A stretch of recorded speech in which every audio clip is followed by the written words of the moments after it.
Welcome to What's Good Wednesday on Radio Chesapeake. I'm your host, Jamie Dingler. Each week, it's my privilege to share news from nonprofits across the Mid-Shore region. I don't normally share much personal information on this show, but tomorrow I'll be reaching somewhat of a milestone birthday, and it has inspired a fair bit of reflection over the past couple of weeks. As I've looked back over the different eras of my life so far, I realized that everything was forever transformed for the better when I began my journey into the nonprofit world. Supporting missions that matter and watching kindness and compassion in action every day has been incredibly fulfilling and fills me with gratitude. I mention all this to say to you, dear listeners, that I hope you will join me. As you listen, keep your ear out for a mission that moves you and inspires you to get involved and help make our community a better place. It will be one of the best things you ever do.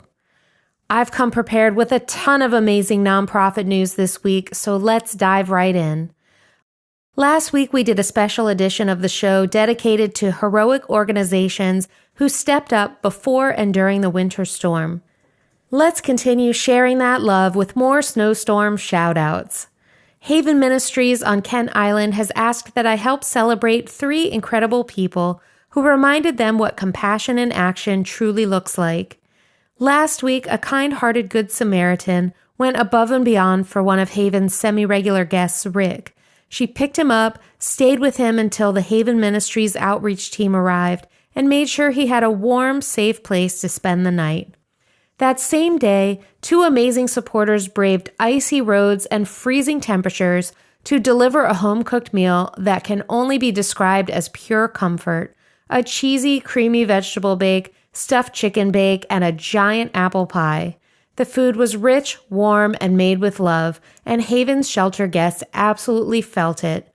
To the 3 MVPs, Haven would like to thank you for showing up, stepping in, and making a real difference. To learn more about Haven Ministries, visit haven-ministries.org. The Benedictine School also asked that I highlight their dedicated staff who worked throughout the snowstorm weekend and into last week, ensuring that care for the people they support never stops. Benedictine's 4 group homes had 2 staff members each holding the homes down from Saturday through Monday. At 2 of the homes, 2 additional supervisors helped beginning Sunday and staying later into the week.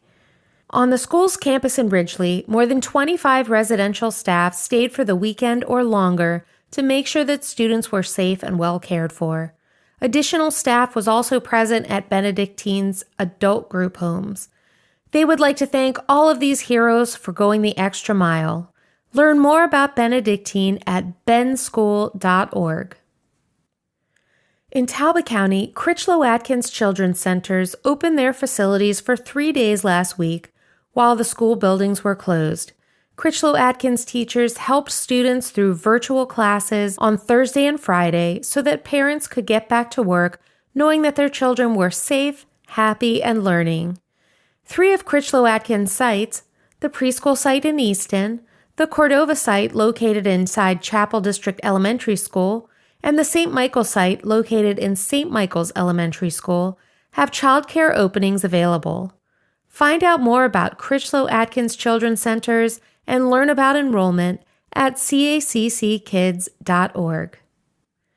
Hats off to the staff and grounds crew at Atkins Arboretum for braving the sub-freezing temperatures day after day to clear miles of trails and make the grounds safe for visitors to return once again. Last week, the town of Easton also spotlighted Easton Public Works and Buildings and Facilities. The Easton Police Department and their local partners, the Easton Volunteer Fire Department, Easton Utilities, the Talbot County Government, and the Talbot County Department of Emergency Services, who all worked tirelessly during and after the storm to clear the town and make sure residents were safe throughout the storm and the days that followed.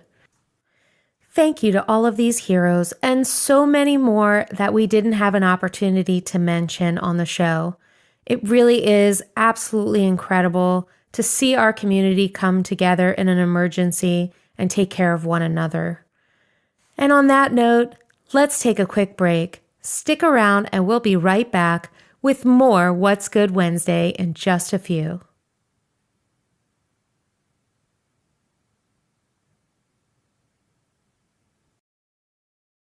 Welcome back to What's Good Wednesday on Radio Chesapeake. If you're just joining us, we're recounting the best in nonprofit news on the Midshore this week. On January 23rd, Compass Hospice held its annual gala to support hospice care, supportive care, and grief support services for Caroline, Kent, and Queen Anne's counties. This year's event was especially meaningful as they honored the lives of two individuals who made a lasting impact on our community. Grayson Middleton, son of late hospice nurse and patient Lisa Middleton, shared heartfelt memories of his mother and how hospice and the patients she served shaped her life. As a hospice nurse, Lisa carried each patient with her, weaving their stories into the tapestry of her own life. She was strong, kind, and deeply believed that everyone deserves dignity.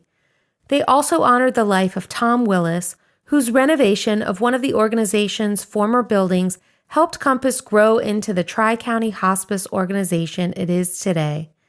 Tom worked tirelessly to create a space where compassion could live and dignity could thrive. Compass Hospice extends its sincere thanks to everyone who attended the gala and to the greater community for their continued generosity and support of its mission.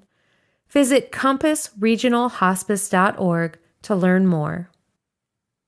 If you've been listening to this show for a while, you know I love a good story about organizations partnering with one another. Last month, the Chesapeake Multicultural Resource Center worked with several partners to create memorable and enriching experiences for children in their after-school program. The first stop was Vienna, where the children participated in a special training based on the Hero Safety Program with the support of the Easton Police Department. Students learned self-defense techniques and safety measures taught by police officers, along with other fun outdoor activities. Next, they headed to the Easton Airport for a tour of the facilities and to learn about different types of aircraft. They even got to see a helicopter and planes up close. Finally, the kids headed to the Easton YMCA for their second session of swimming lessons. These classes not only bring fun and exercise, but also help build confidence, water safety skills, and physical development. Learn more about the Chesapeake Multicultural Resource Center at chesmrc.org.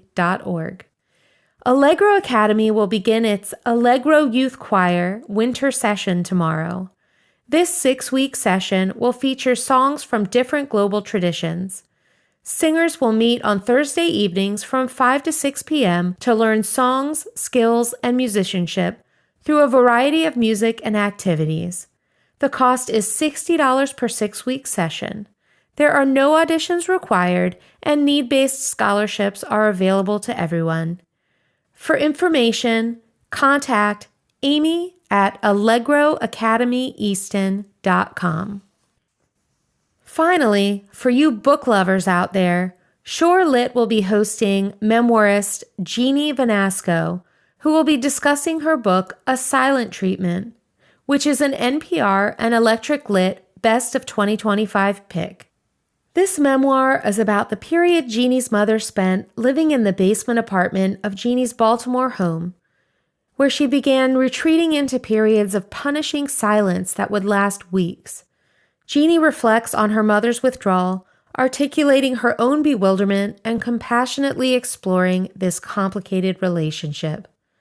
This is a free event and will be held at the Golden Hour Rum Room at Lion Distillery in St. Michael's on February 20th at 6 p.m. Registrations are required. Register for this event and find out more of what Shorelit has to offer at shorelit.org. And that will do it for an extra full What's Good Wednesday this week.